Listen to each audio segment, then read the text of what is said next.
Good morning बच्चों। आज हम लोग हिंदी का पहला पार्ट जिसका नाम है सूरदास के पद का अध्ययन करेंगे। सूरदास जी ने कृष्ण विषयक कविताएं लिखी हैं। सूरदास जी की भाषा ब्रज भाषा है। अब यहाँ पर आप लोगों को मैं बताना चाहूंगी कि यहाँ पर उद्धव और गोपियों के बीच हुए संवाद का वर्णन किया गया है।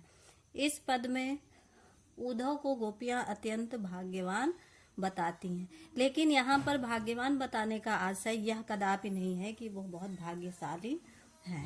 यहाँ गोपियां उन पर कटाक्ष करती हैं, व्यंग करती हैं, कमेंट करती हैं कि हे उद्धव, तुम अत्यधिक भाग्यशाली हो।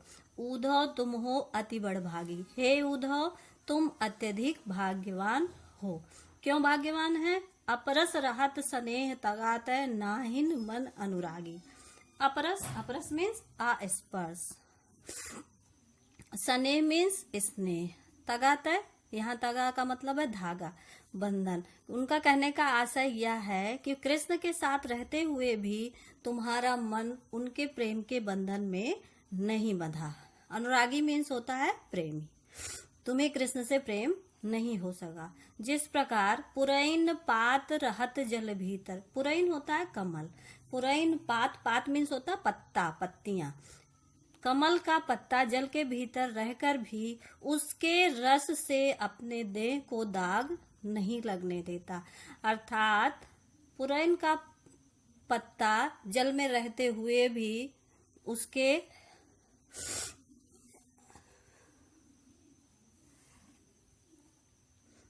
प्रभाव से स्वयं को प्रभावित नहीं होने देता। ज्यों जलमाह तेल की गागर, जिस प्रकार से जल के भीतर तेल की गागर, मतलब गागर में तेल भरा हुआ हो और उसे जल के अंदर डाला जाए, बूंद न ताको लागी, तो उस तेल की गागर पर पानी का प्रभाव नहीं पड़ता है। उसी प्रकार कृष्ण के साथ रहकर भी तुम उनके प्रेम के बंधन में नहीं बन सके। यह गोपियां किससे कह रही हैं? उद्धव से। उद्धव कौन? कृष्ण जी जब गोपियों को छोड़कर मथुरा चले गए थे तो वहां से उन्होंने उद्धव को संदेश भेजा कि गोपियों से जाकर कह दो कि वो मेरे प्रेम को भूलकर, मुझे भूलकर अपना मन योग में लगाएं। योग जानते हो आप लोग? यही जो आप लोग कहते हो योगा। प्रीति नदी में पांव न बोरो। हे उद्धव, तुमने प्रीति नदी, प्रीति रूपी नदी में पांव नहीं बोरा है। नहीं बोरा मीन्स नहीं डुबाया है। दृष्टि न रूप परागी, और तुम्हारी आंखों ने किसी के रूप का पराग भी नहीं चखा है, किसी के रूप का रस भी पान नहीं किया है। सूरदास अबला हम भोरी, गुर चाटी ज्यों पागी। सूरदास जी कहते हैं कि गोपियां कह रही हैं कि हम अबलाएं हैं। कैसी अबला? भोली भाली। हम भोली भाली अबला, इस प्रकार अबलाएं इस प्रकार से कृष्ण के प्रेम में संलिप्त हो गई हैं, जिस प्रकार से गुड़ में लिपटी हुई चींटियां, जब गुड़ से चींटियां लिपट जाती हैं तो उन्हें उससे अलग कर पाना मुश्किल होता है। ठीक उसी प्रकार कृष्ण के प्रेम से गोपियों को मन को अलग नहीं किया जा सकता।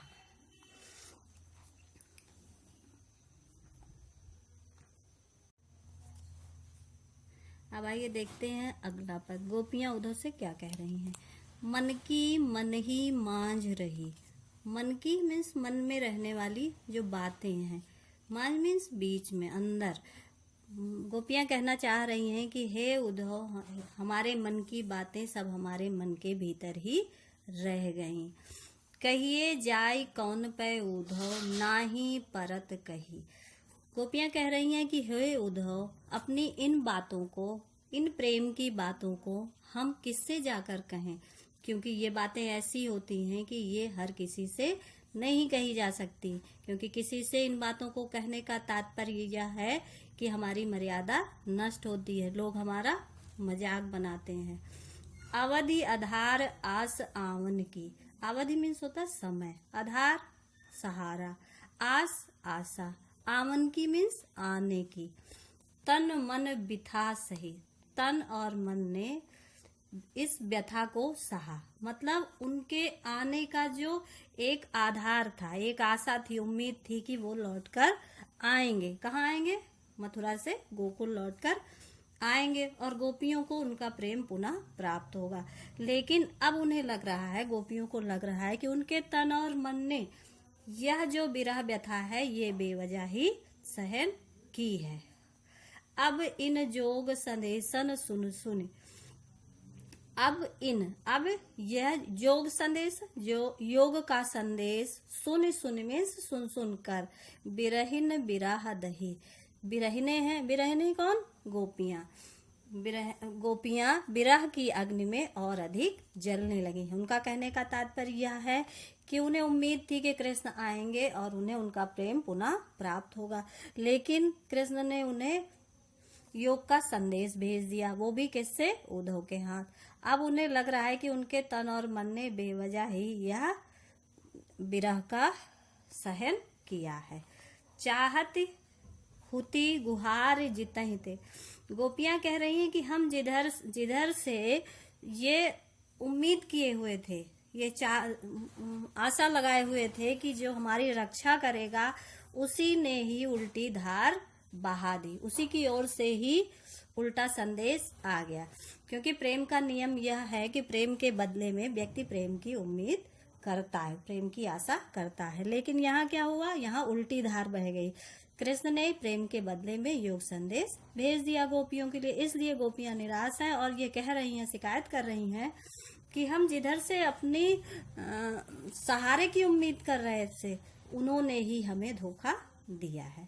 सूरदास अब धीर धरहि क्यों, सूरदास जी कह रहे हैं कि गोपियां कह रही हैं कि हम किस प्रकार से धैर्य धारण करें या क्यों धैर्य धारण करें जब हमारी मर्यादा ही ना रह गई।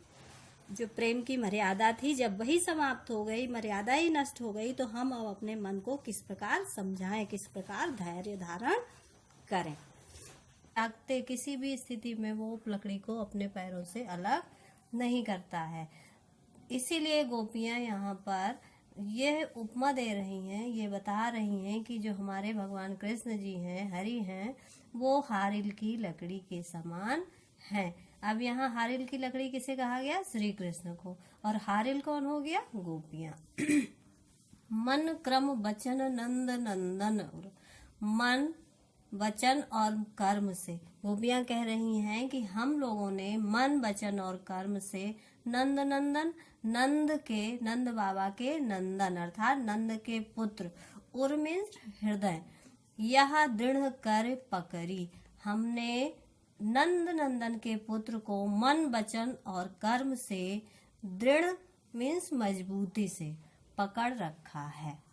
जिस प्रकार से हारिल पक्षी उस लकड़ी को मजबूती से पकड़े रखता है, ठीक उसी प्रकार हमारे हृदय में कृष्ण जी मजबूती से हैं। हमारे हृदय से कृष्ण जी किसी प्रकार से भी बाहर नहीं जा सकते हैं। जागत सोवत, जागते हुए, सोते हुए, स्वप्न दिवस, सोते हुए, दिवस मीन्स दिन, निशि मीन्स रात, मतलब जागते हुए, सोते हुए, स्वप्न में, दिन में, रात में, कान जकरी, जो हमारा हृदय है वो सिर्फ कान और कृष्ण कृष्ण की ही पुकार करता रहता है। सुनत जोग लागत है ऐसो, ये जोग का जो संदेश दे रहे हैं उद्धव हमें, जो कृष्ण जी ने भेजा है, इसे सुनते हुए हमें ऐसा लगता है, जोग का स्वाद हमें ऐसे लगता है ज्यों कड़ुई ककरी, जैसे किसी ने हमें कड़ुई ककड़ी खिला दी हो। जिस प्रकार से कड़ुई ककड़ी हो तो हमारा स्वाद मन मुंह का खराब हो जाता है, ठीक उसी प्रकार जोग सुनने से हमारे मन का स्वाद खराब हो जा रहा है। कड़ुई ककड़ी के समान जोग हमें लग रहा है। सू तो व्याधि हमको ले आए, अब गोपियां किससे कह रही? उद्धव से कह रही हैं, हे उद्धव तुम सीधे ही हमारे लिए व्याधि ले आए। सू दो मतलब सीधे ही, व्याधि मीन्स रोग, तुम हमारे लिए सीधे रोग ही ले आए, देखी सुनी ना करी, तुमने किसी प्रकार से सोच विचार नहीं किया, न देखा न सुना न समझा, सीधे हमारे लिए योग नहीं बल्कि एक प्रकार का रोग लेकर आ गए हो। यह तो सूर तिन्हि लय सौंपो, सूरदास जी कह रहे हैं, यहाँ सूरदास जी का जिक्र इसलिए आ रहा है कि सूरदास जी ये बात हम लोगों को बताना चाह रहे हैं कि गोपियां कह रही हैं कि यह तो उन्हें जाकर सौंपो, क्या? ये योग का संदेश उन्हें जाकर आओ बच्चों, हम लोग अब आखिरी पद पढ़ते हैं। हरि हैं राजनीति पढ़ी आए। अब गोपियां निसंकोच होकर स्पष्ट रूप से उद्धव से कह रही हैं कि हे उद्धव, आपका संदेश सुनकर हम पूरी तरह से समझ गए हैं कि हरि राजनीति पढ़ आए हैं। हरि कौन? भगवान कृष्ण। अब इन्होंने ये कमेंट क्यों किया, ये व्यंग क्यों किया कि राजनीति पढ़ाए हैं? जैसे राजनीतिज्ञ लोग होते हैं कि सिर्फ अपने मतलब की बात ही करते हैं, अवसर के अनुसार बात करते हैं और अपने फायदे की बात करते हैं। ठीक उसी प्रकार कृष्ण जी ने गोपियों के लिए जो संदेश भेजा है, योग का संदेश, और यह संदेश भेजा है कि गोपियां उन्हें भूल जाएं। यह सुनकर गोपियां समझ गई हैं कि कृष्ण जी ने, लग रहा है, राजनीति पढ़ ली है, अब वो राजनीतिज्ञ हो गए हैं। तभी वो उद्धव से कह रही हैं, हरि हैं राजनीति पढ़ी आए। हे उद्धव, हम समझ गए, हम जान गए हैं कि अब कृष्ण जी ने राजनीति पढ़ ली है। समुझ बात कहत मधुकर के समाचार सब आए। जैसे ही मधुकर ने, यहाँ मधुकर कौन? उद्धव के लिए कहा गया है कि उद्धव ने जब आकर उनका संदेश दिया, उनका समाचार हमें दिया, तो उनकी बात सुनते ही सब हम समझ गए। क्या समझ गए? कि अब कृष्ण राजनीति पढ़ लिए हैं। एक अति चतुर हुते पहले ही। एक मीन्स एक मीन्स एक तो, अति मीन्स अत्यधिक, चतुर मीन्स चालाक, हुते मीन्स थे, पहले ही मतलब पहले से ही। एक तो वो पहले से ही इतने अधिक चतुर थे। अब गुरु ग्रंथ पढ़ाए। अब क्या? अब तो वो और अधिक हो गए हैं। क्यों? क्योंकि अब आप जैसा गुरु उन्हें ग्रंथ पढ़ा रहा है, मतलब आप जैसा गुरु उन्हें शिक्षा दे रहा है, इसलिए वो अब पहले से भी ज्यादा चतुर हो गए हैं। बड़ी बुद्धि जानी जो उनकी, जोग संदेश पठाए। हम इससे ही समझ गए कि उनकी बुद्धि और अधिक बढ़ गई है। और अधिक बढ़ गई है मतलब और अधिक बुद्धिमान और अधिक चतुर हो गए हैं वो। क्यों? क्योंकि उन्होंने हम गोपियों के लिए योग संदेश पठाया है। पठाए मीन्स भेजे हैं। उद्धव भले लोग आगे के। अब गोपियां उन्हें उदाहरण दे रही हैं। किससे? उद्धव को, कि हे उद्धव, पहले के लोग बड़े अच्छे होते थे। परहित डोलत धाये। क्यों अच्छे होते थे? क्योंकि वो दूसरे के हित के लिए ही जीवन जीते थे। परहित मीन्स दूसरे के हित के लिए। डोलत धाये मीन्स यहाँ पर है कि दूसरे की सहायता के लिए, दूसरे के हित के लिए ही वो अपना जीवन लगा देते थे। अब अपने मन फेर पाई हैं। गोपियां कह रही हैं, चलो कोई बात नहीं, अब अगर कृष्ण इतने अधिक राजनीतिज्ञ हो गए हैं तो कोई बात नहीं। अब क्या होगा? इसमें हमारा अपना भी फायदा है। अब हम अपना मन फिर से वापस पा लेंगे। चलत जो हुते चुराए। चलत मीन्स जाते समय, जो उन्होंने चुरा लिया था, जो हमारा मन उन्होंने जाते समय चुरा लिया था, अब हम वह मन अपना वापस पा लेंगे। ते क्यों अनीत करें आपुन पे और अनीत छुड़ाए। गोपियां कह रही हैं कि मैं आपसे इतना ही पूछना चाहती हूँ कि उनका तो धर्म है कि वो दूसरों को नीति की शिक्षा देते हैं, दूसरों से अनीति छुड़ाते हैं। जो लोग अनीति के मार्ग पे होते हैं उन्हें नीति का मार्ग बताते हैं। लेकिन यहाँ पर वो क्या कर रहे हैं? वो ते क्यों अनीत करे आपुन। वे स्वयं क्यों अनीति कर रहे हैं? किस पर? गोपियों पर। कि उन्हें प्रेम संदेश के बदले योग संदेश भेजकर अनीति कर रहे हैं भगवान कृष्ण। इसलिए वो कह रही हैं कि उनका तो धर्म है, उनका तो काम है कि वो दूसरों को नीति का रास्ता बताते हैं, लेकिन यहाँ पर वो स्वयं ही अनीति क्यों कर रहे हैं?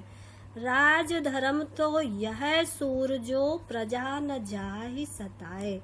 सूरदास जी कह रहे हैं कि गोपियां उद्धव से कह रही हैं कि हे उद्धव, राजा का तो धर्म यही है कि वह प्रजा को ना सताए।